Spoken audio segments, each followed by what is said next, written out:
ነገረ ቅዱሳን ዘወትር ሰኞ በ7 ሰዓት ፒኤም በማህበረ ቅዱሳን የዩቲዩብ ቻናል።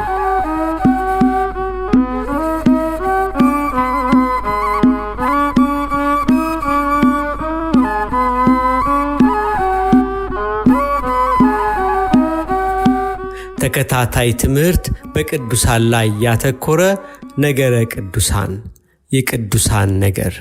ነገረ ቅዱሳን ስንል በቅድስት ቤተ ክርስቲያን አንደኛዎቹ ገድል የተጻፈላቸው ታሪካቸው የተዘገበ ያ ታሪካቸው በምድር ላይ በነበሩበት ጊዜ ሃይማኖትን ጠብቀው በንጽህና በቅድስና ሆነው በመንፈሳዊ ተጋድሎ ቆይተው እስከ መጨረሻው ህቅታቸው ድረስ ታማኝ ሆነው ለእግዚአብሔር ያለፉ ለሌሎች ክርስቲያኖችም አብነት ምሳሌ የሆኑትንና በቅድስት ቤተ ክርስቲያን የተመሰከረላቸው።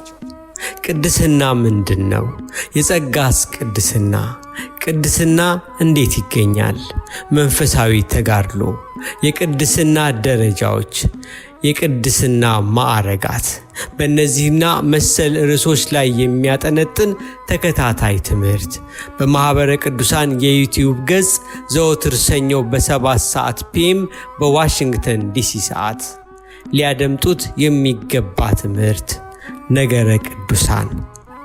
ዲያብሎስ የሥጋን ፈቃድ ለማስፈጸም ይጥራል። የእግዚአብሔር መንፈስ ደግሞ የመንፈስ ፈቃድ የሱ የእግዚአብሔር ፈቃድ የሆነው በእኛ ላይ እንዲነግስ ያግዘናል።